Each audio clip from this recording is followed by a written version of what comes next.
नमस्कार। पिछले अध्याय में हमने देखा कि कैसे दुर्योधन के विषैले षड्यंत्र को नाकाम करके भीमसेन नागलोक से 10,000 हाथियों का बल पाकर सुरक्षित हस्तिनापुर लौट आए। भीम के लौटने से पांडव प्रसन्न थे, लेकिन अब वे सतर्क हो चुके थे। महात्मा विदुर ने युधिष्ठिर को समझाया कि अभी शांत रहकर अपनी शक्ति बढ़ाने का समय है, क्योंकि शत्रु महल के भीतर ही घात लगाए हुए बैठा है। अब समय आ गया था कि सभी कुरु राजकुमारों को खेल कूद से आगे बढ़कर शस्त्र और शास्त्र की विधिवत शिक्षा दी जाए। कुरुवंश के कुलगुरु शरदवान के पुत्र कृपाचार्य ने सभी 105 राजकुमारों को प्रारंभिक अस्त्र विद्या सिखानी शुरू की। राजकुमारों ने उनसे बुनियादी धनुर्विद्या और तलवारबाजी के गुण सीखे, लेकिन नियति ने इन राजकुमारों के लिए एक ऐसे महान गुरु को चुना था जो इन्हें संसार के सर्वश्रेष्ठ योद्धा बनाने वाले थे। एक दिन की बात है कि सभी कौरव और पांडव राजकुमार हस्तिनापुर के बाहर एक मैदान में गेंद से खेल रहे थे। खेलते खेलते अचानक वह गेंद पास के ही एक गहरे कुएं में जा गिरी। सभी राजकुमार कुएं के चारों ओर इकट्ठा हुए और नीचे झांकने लगे। कुआं इतना गहरा था कि कोई भी नीचे उतरकर गेंद निकालने का साहस नहीं कर पा रहा था। राजकुमार आपस में बहस कर रहे थे और निराश हो रहे थे। उसी समय वहां से एक सांवले रंग के दुबले पतले लेकिन अत्यंत तेजस्वी ब्राह्मण गुजरे। उनके चेहरे पर एक अपूर्व तेज था। वे कोई और नहीं, महर्षि भरद्वाज के पुत्र द्रोणाचार्य थे। वे राजा द्रुपद से अपमानित होकर अपने परम मित्र भीष्म पितामह से मिले हस्तिनापुर आ रहे थे। राजकुमारों को परेशान देख द्रोणाचार्य वहीं रुक गए और मुस्कुराते हुए बोले, धिक्कार है तुम क्षत्रिय राजकुमारों पर। तुम भरत वंश के राजाओं के पुत्र हो और एक छोटी सी गेंद कुएं से नहीं निकाल सकते। तुम्हारी यह अस्त्र विद्या किस काम की? एक साधारण से दिखने वाले ब्राह्मण के मुंह से ऐसे शब्द सुनकर राजकुमार थोड़ा अचंभा हुए और कुछ को क्रोध भी आ गया। युधिष्ठिर ने आगे बढ़कर विनम्रता से कहा कि हे ब्राह्मण देव, यदि आप हमारी गेंद निकाल दें तो हम आपको गुरुकुल कृपाचार्य के यहाँ उत्तम भोजन और दक्षिणा दिलाएंगे। द्रोणाचार्य मुस्कुराते हुए बोले, राजकुमारों, मुझे तुम्हारी दक्षिणा की आवश्यकता बाद में होगी, पहले तुम मेरा कौशल देखो। द्रोणाचार्य ने अपनी उंगली से एक अंगूठी उतारी और उसे कुएं में फेंक दी।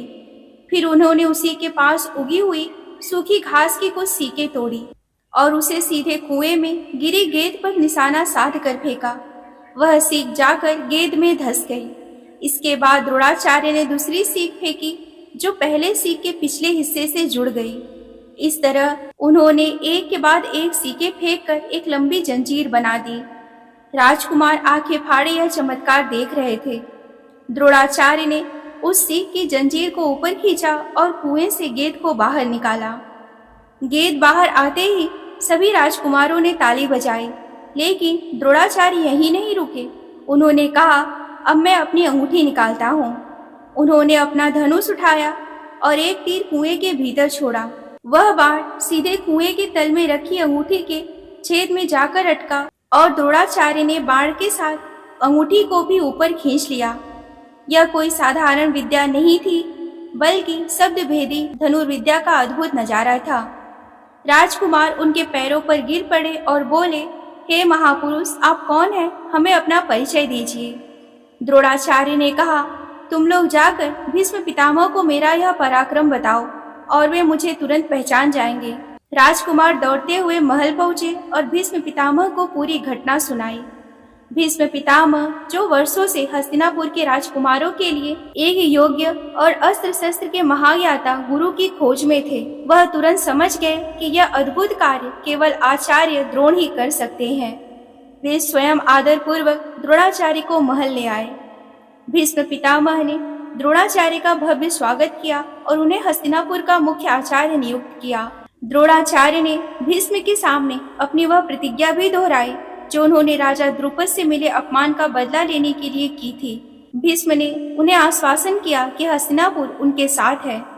एक शुभ मुहूर्त में कौरवों और पांडवों को आचार्य द्रोण ने सुपुर्द किया।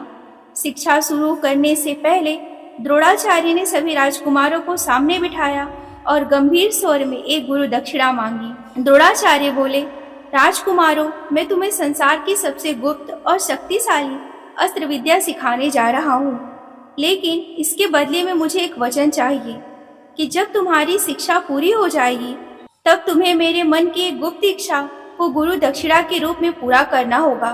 क्या तुम सब तैयार हो?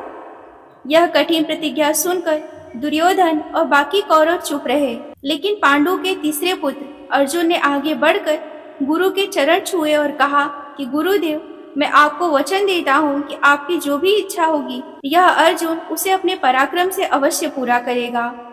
अर्जुन की इस निष्ठा को देखकर द्रोणाचार्य भावुक हो गए।